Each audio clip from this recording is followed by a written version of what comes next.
Good morning seventh class, कैसे हैं आप लोग। प्रीवियस वीडियो के अंदर बेटा हम लोग चैप्टर नंबर 2 पूरी तरह से कंप्लीट कर चुके हैं, इवन एज क्वेश्चन आंसर्स भी। अगर आप लोगों को इन क्वेश्चंस में कोई भी दिक्कत है तो आप स्कूल में कंसल्ट कर सकते हैं आप, ठीक है। आज हम चैप्टर नंबर 3 स्टार्ट करने जा रहे हैं जिसका नाम है फाइबर्स एंड फैब्रिक, यानी कि रेशे और कपड़े, है ना। आपके जो फाइबर मीन्स क्या होता है, रेशे, और फैब्रिक मीन्स क्या होता है, जो रेशे आप कंबाइन कर देते हैं तो बन जाता है आपका फैब्रिक यानी कि कपड़ा, ठीक है। अब इस चैप्टर के लर्निंग पॉइंट्स देख लेते हैं कि इस चैप्टर में आप लोग क्या क्या पढ़ने वाले हैं। सबसे पहले हम फाइबर्स पढ़ेंगे, यानी कि हम रेशों के बारे में, धागों के बारे में पढ़ेंगे। फाइबर्स में हम पढ़ेंगे प्लांट्स फाइबर, यानी कि जो हमें पौधों से मिलते हैं फाइबर्स। एनिमल फाइबर्स, जो फाइबर्स हमें एनिमल्स के थ्रू मिलते हैं। और फिर हम पढ़ेंगे आर्टिफिशियल फाइबर्स, यानी कि वो फाइबर्स जो हम खुद बनाते हैं, इंसान मॉडिफाई करके बनाते हैं। तो सबसे पहले इंट्रोडक्शन पढ़ लेते हैं इस चैप्टर का। You already know that clothes are one of our basic need। आप सब जानते हैं कि कपड़े हमारी दैनिक आवश्यकता है, बहुत ही नीडी ज़रूरत है ये हमारे लिए। We need clothes to cover our body। हमें अपनी बॉडी कवर करने के लिए कपड़ों की ज़रूरत होती है। Clothes protect us from heat, cold, rain and insects। कपड़े हमें गर्मी से, सर्दी से, बरसात से और कीड़े मकोड़ों से भी बचाते हैं। Nowadays, आजकल we have a wide variety of clothes। हमारे पास कपड़ों की बहुत सारी वेराइटीज़ होती हैं। But the early man did not wear the type of clothes as we do at the present। लेकिन प्राचीन आदमी, जो पहले वाले आदमी हुआ करते थे, पुराने लोग जो हुआ करते थे, वो इतने सारे तरह के कपड़े नहीं पहना करते थे जैसे कि हम अब पहनते हैं। He just covered his body with the hide of animals और barks of trees।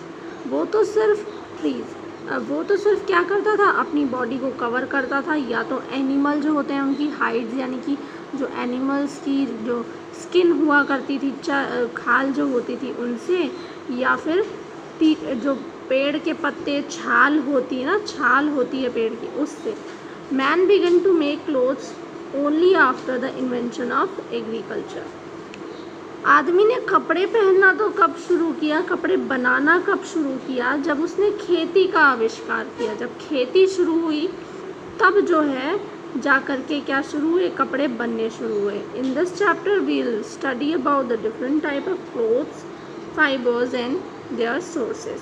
तो इस चैप्टर के अंदर हम अलग अलग तरीके के जो फाइबर्स होते हैं, अलग अलग तरीके के कपड़े के जो रेशे होते हैं उनके बारे में, और देयर सोर्स यानी और उनके सोर्सेज यानी वो किससे मिलते हैं, इसके बारे में इस चैप्टर में डिटेल में हम डिस्कस करेंगे। तो देखिए, सबसे पहले हम पढ़ेंगे fibres. Although woolen and cotton clothes are worn in different seasons, they have something in common। वैसे तो जो ऊनी कपड़े और सूती कपड़े होते हैं वो अलग अलग मौसम में पहने जाते हैं, लेकिन उनमें कुछ कॉमन बात होती है। क्या कॉमन बात होती है? Both are made up of fibres, कि ये जो दोनों हैं यही फाइबर्स यानी रेशों से यानी धागों से बने हुए कपड़े होते हैं। The fine hair-like structure that are continuous filament or long pieces like a thread are called fibers।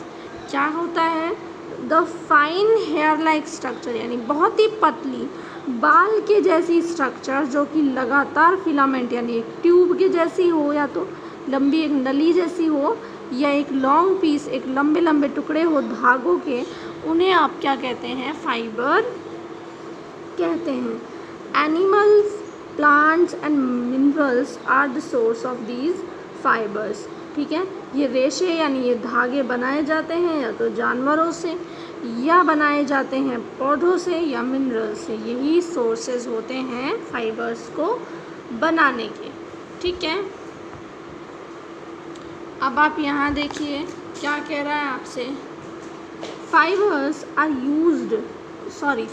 Are useful for making clothes, कि जो रेशे और धागे होते हैं ये बहुत ही उपयोगी होते हैं कपड़े बनाने के लिए, कारपेट बनाने के लिए, सेल्स ऑफ बोट। अपनी नाव की पाल देखी होगी, नाव में जो एक तिरपाल सा लगाया जाता है ना, उसकी दिशा के लिए, उसको बनाने में, पैराशूट्स बनाने के लिए जो आप आसमान में उड़ते हैं पैराशूट लगा के। ठीक है, upholstery and many more item, और बहुत सारी अलग अलग चीज़ों के लिए, ये आइटम्स के लिए फाइबर्स उपयोगी होते हैं। Fibres are classified into 2 broad categories. ज़्यादातर अगर आप एक विस्तारित रूप देखेंगे फाइबर्स का रेशो का, तो 2 तरीके के रेशो होते हैं, नेचुरल फाइबर्स और आर्टिफिशियल फाइबर्स। ठीक है, कितनी तरह के होते हैं? 2 तरीके के। अब नेचुरल फाइबर्स में देखिए, natural fibres like silk and wool are of animal origin and the other like cotton, jute, flax are of plant origin। अब जो नेचुरल फाइबर्स हैं इसमें जो सिल्क यानी रेशम और ऊन के जो कपड़े होते हैं ये तो जानवरों से मिलते हैं, और जो कॉटन यानी सूत, जूट का है ना, ये सब जो कपड़े होते हैं ये मिलते हैं आपको पौधों से। Plant fibres are cellulose based, कि जो प्लांट्स, जो पौधों से मिलने वाले धागे या रेशे होते हैं वो सेल्यूलोज के बने होते हैं। While animal fibres are protein by nature, और जहाँ बात करेंगे आप एनिमल, जानवरों से मिलने वाले फाइबर्स की, रेशों की, तो वो प्रोटीन के बने होते हैं। ये तो बात हुई नेचुरल फाइबर्स की जो हमें नेचर देती है। अब हम बात करेंगे आर्टिफिशियल फाइबर्स जो बहुत ज़्यादा उपयोग में आजकल लिए जाते हैं। Artificial fibres those which are made by man, यानी कि जो इंसान खुद बना रहा है वो नेचुरल फाइबर्स हैं। उनमें आप नायलॉन, रेयॉन, पॉलीएस्टर, है ना, बहुत सारे आपके धागे जो नए आजकल बनाए जाते हैं और बहुत ही उपयोगी होते हैं, ज़्यादा काम में आते हैं, लंबे समय तक चलते हैं। मैन मेड फाइबर यानी आर्टिफिशियल फाइबर। देखिए यहाँ पे आर्टिफिशियल फाइबर्स के, और ये एक चार्ट है जो आप CW में ड्रॉ करेंगे बेटा।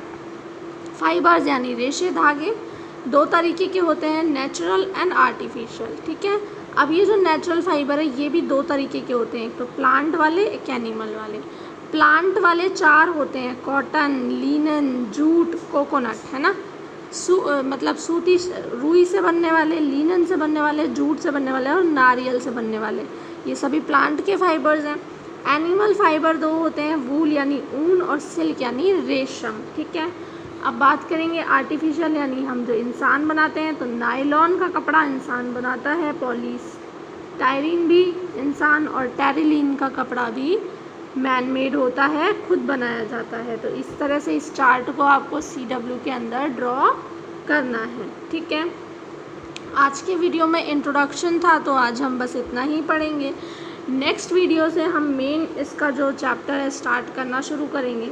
नेक्स्ट वीडियो में हम टॉपिक शुरू करेंगे प्लांट्स फाइबर, यानी कि जो रेशे प्लांट से मिलते हैं उनके बारे में डिटेल जानकारी पढ़ेंगे।